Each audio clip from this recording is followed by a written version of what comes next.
Welcome, dear friends, to a tale of redemption, love, and second chances. Enjoy the story. Sarah Thompson had only just started her night shift at Oakwood Memorial Hospital's morgue when the wail of an ambulance siren pierced the air. What followed was a sight she never expected to see: a procession of wedding cars trailing behind the emergency vehicle. "What in the world?" Sarah muttered, stepping out into the warm summer night. The rest of the morgue staff poured out onto the sidewalk, their curiosity piqued by the unusual spectacle. Sarah hung back, acutely aware of the sideways glances thrown her way. She was the newest addition to the team, and her background was the subject of much whispered speculation. "Ex-con," she heard one of the older technicians mutter. "Lord knows what she did to end up here." Sarah's cheeks burned with shame, but she held her head high. They didn't know her story, and she wasn't about to volunteer the information. As the ambulance doors swung open, Sarah's breath caught in her throat. The paramedics were unloading a gurney, and on it lay a young woman in a wedding gown, her veil still intact, cascading over the side of the stretcher. Behind the gurney, a man in a disheveled tuxedo stumbled forward, his face a mask of anguish. "Emily," he cried out, reaching for the bride's lifeless hand. "Oh God, Emily, please wake up." Sarah's heart ached for the grieving groom. She knew all too well the pain of losing someone you loved. As the commotion died down and the staff returned to their duties, Sarah found herself alone in the cold, sterile hallway of the morgue. She leaned against the wall, closing her eyes as memories of her past came flooding back. 5 years ago, Sarah had been a different person. Trapped in an abusive marriage, she'd endured countless beatings at the hands of her husband, Mark. With no family to turn to and nowhere to go, she'd suffered in silence for over a year. Until that fateful night when something inside her snapped.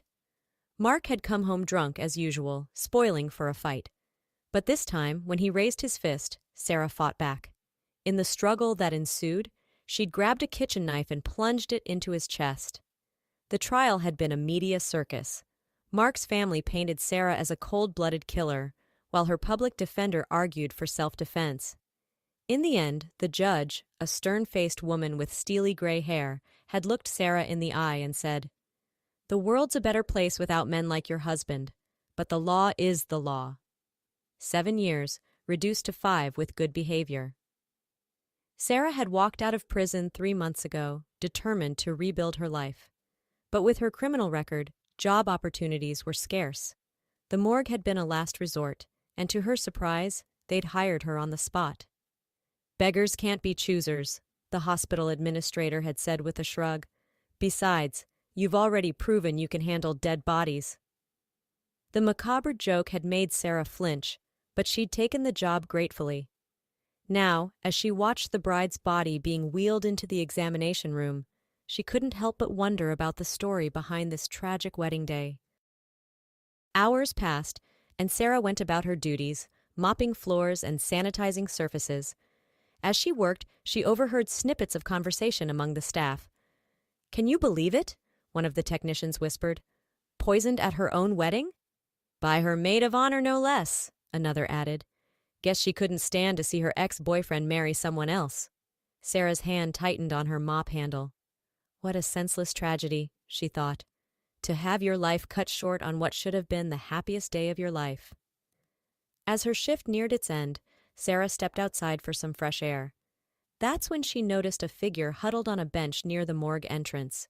It was the groom, his head in his hands, shoulders shaking with silent sobs. Against her better judgment, Sarah approached him. "Excuse me," she said softly. "Is there anything I can do to help?" The man looked up, his eyes red-rimmed and vacant. "Can you bring her back to life?" he asked, his voice hoarse. Sarah's heart broke for him. "I'm so sorry," she whispered. "I wish I could." "I can't leave her," he said, his gaze drifting back to the morgue. "I don't know how to live without her." Sarah recognized the depths of despair in his voice. She'd been there herself in those dark days after Mark's death, when the weight of what she'd done had threatened to crush her. "I know it feels impossible right now," she said gently, "but you have to hold on. Emily wouldn't want you to give up." The man's eyes snapped back to her face. "How do you know her name?" Sarah faltered. I I overheard the paramedics," she lied quickly. "Listen, you shouldn't be alone right now. Is there someone I can call for you?" He shook his head. "I'm not leaving her," he repeated stubbornly. Sarah sighed, knowing there was nothing more she could do. "Just take care of yourself, okay? Emily would want that." As she turned to go back inside, the man's voice stopped her. "Wait, what's your name?" "Sarah," she replied, offering a small smile. "I'm Jason," he said. "Thank you, Sarah, for caring." Sarah's mind was troubled as she finished her rounds that night. She couldn't shake the image of Jason, alone and broken on that bench. As she entered the examination room where Emily's body lay, she paused, struck by how peaceful the young bride looked. "Such a waste," Sarah murmured, reaching out to adjust the sheet covering Emily. That's when she felt it, a warmth that shouldn't have been there. Frowning, Sarah placed her hand on Emily's arm. It was soft, pliable, and unmistakably warm. "Oh my God," Sarah gasped, her heart racing. She grabbed a small mirror from her cleaning cart and held it over Emily's mouth. To her astonishment, a faint fog appeared on the glass. "She's breathing!" Sarah cried out, her voice echoing in the empty room. "Help! Somebody help!" The next few minutes were a blur of activity. Dr. Peterson, the night shift pathologist, came running, followed by Jake, a young medical student who worked part-time at the morgue. "It's impossible," Dr. Peterson muttered as he listened to Emily's chest with his stethoscope. "But I'll be damned if I don't hear a heartbeat." Jake sprang into action, calling for an ambulance while Dr. Peterson began emergency procedures to stabilize Emily. Sarah's mind was reeling. How was this possible? Then she remembered. Jason was still outside. Without a word, she bolted from the room, racing through the corridors and out into the night. "Jason!" she called out, spotting him still slumped on the bench. "Jason, come quick! It's Emily! She's alive!" Jason's head snapped up, disbelief etched across his features. "What? No, it can't be!" Just then, the ambulance Sarah had seen arrive hours earlier came screaming back to life, its sirens wailing as it prepared to transport Emily to the ICU. Jason stumbled to his feet, his eyes wide with shock and hope. "Emily?" he whispered, watching as the paramedics wheeled her out. "Oh God, Emily!" He raced to her side, grasping her hand as the paramedics loaded her into the ambulance. "I'm here, baby," he choked out. "I'm right here." As the ambulance doors closed and it sped away, Sarah found herself trembling with the magnitude of what had just happened. She'd helped save a life that, by all accounts, should have been lost. "Life for a life," she murmured to herself, thinking of Mark. Maybe this was her chance at redemption. Word of the miracle bride spread through the hospital like wildfire. Sarah found herself at the center of attention for the first time since she'd started working at the morgue. People who had previously avoided her were now approaching her, eager to hear her account of that fateful night. Jake, the medical student, seemed particularly interested. "You know," he said one evening as they were finishing up their shift, "what you did was pretty incredible, Sarah. You've got good instincts." Sarah felt her cheeks warm at the compliment. "I just did what anyone would have done," she demurred. Jake shook his head. "No, not anyone. Most people would have assumed she was gone and left her there. You noticed something was off and you acted on it. That's special." As the days passed, Sarah found herself spending more and more time with Jake. He was kind, intelligent, and didn't seem to care about her past. For the first time in years, Sarah felt herself beginning to hope for something more. But not everyone was as accepting as Jake. Sarah still caught whispers and suspicious glances from some of the other staff members. "Ex-con working in a morgue," she overheard one nurse say. "Seems fitting, doesn't it? She's already got experience with dead bodies." The cruel words stung, but Sarah held her head high. She knew she couldn't change her past, but she was determined to build a better future. 2 weeks after the miraculous revival, Sarah was surprised to see a familiar face at the morgue entrance. It was Emily, the bride who had narrowly escaped death, accompanied by her husband Jason. "We've been looking for you," Emily said, her face glowing with health and happiness. "We wanted to thank you properly for what you did." Sarah felt a lump form in her throat. I didn't do anything special, she stammered. Jason shook his head firmly. You saved my wife's life.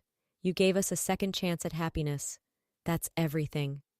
As they talked, Sarah learned the full story of what had happened on Emily and Jason's wedding day. The maid of honor, a woman named Melissa, had been Jason's ex-girlfriend. Unable to accept that he had moved on, she had slipped a powerful sedative into Emily's champagne, intending to humiliate her. She didn't mean to nearly kill me, Emily explained, but she underestimated the dosage. If it hadn't been for the quick thinking of you and the medical team here, I wouldn't be standing here today. Sarah was touched by their gratitude, but she couldn't shake the feeling that she didn't deserve it. After all, wasn't she just as guilty as Melissa? Hadn't she taken a life too? As if reading her thoughts, Jason spoke up. Sarah, we know about your past, he said gently. Emily's father is a detective. He looked into you after we learned your name. Sarah felt her heart sink. This was it. The moment when they would recoil from her, disgusted by what she had done. But to her surprise, Emily reached out and took her hand. We don't judge you, she said softly. We all have pasts. We all have regrets. What matters is what we do with our second chances. Tears welled up in Sarah's eyes. For so long, she had carried the weight of her actions alone. To have someone, a stranger no less, offer understanding and forgiveness was overwhelming. Thank you, Sarah whispered, her voice choked with emotion. You have no idea what that means to me. In the weeks that followed, Sarah's life underwent a dramatic transformation. Inspired by her role in saving Emily's life, she decided to enroll in night classes to become a paramedic. Jake supported her decision wholeheartedly, offering to tutor her in anatomy and physiology. Their study sessions soon turned into dinner dates, and before long, Sarah found herself falling deeply in love. But the shadows of her past still lingered, making her hesitant to fully open her heart. One evening, as they sat in a cozy Italian restaurant, Jake reached across the table and took her hand. Sarah, he said, his voice serious, I need to tell you something. Sarah's heart raced. Was this the moment he'd tell her he couldn't be with someone with her history? I love you, Jake said simply. All of you. Your past, your present, and whatever future we might have together. I don't care what anyone else thinks or says. You're the most incredible woman I've ever met. Tears sprang to Sarah's eyes. Jake, I love you too. But are you sure? My past, it's always going to be there. People will talk. Jake squeezed her hand. Let them talk. I know who you are, Sarah. You're strong, you're compassionate, and you deserve every happiness. I want to be the one to give it to you, if you'll let me. In that moment, Sarah made a decision. She was done letting her past define her. She was ready to embrace the future, with all its uncertainties and possibilities. Yes, she whispered, a smile breaking across her face. Yes to all of it. 1 year to the day after Emily's near-death experience, Sarah found herself standing in a sun-drenched garden, surrounded by friends both old and new. She smoothed down the front of her white dress, still hardly able to believe this day had come. Emily, resplendent in a bridesmaid's gown, approached with a radiant smile. Are you ready? She asked, adjusting Sarah's veil. Sarah took a deep breath, nodding. I think so. I never thought I'd be here, you know. Getting a second chance at love, at life. Emily hugged her tightly. You deserve it, Sarah. You've earned this happiness. As the music began to play, Sarah took her father's arm, a man she had reconnected with after years of estrangement, thanks to Jake's encouragement. They began their walk down the aisle, towards Jake, who stood waiting with tears in his eyes and love radiating from his smile. Sarah's gaze swept over the assembled guests. There was Jason, holding Emily's hand, Dr. Peterson and the morgue staff, who had become like family. Even a few of her old prison mates who had turned their lives around, just as she had. This, Sarah realized, was what redemption looked like. Not a single moment of heroism, but a life lived with purpose, surrounded by love and second chances.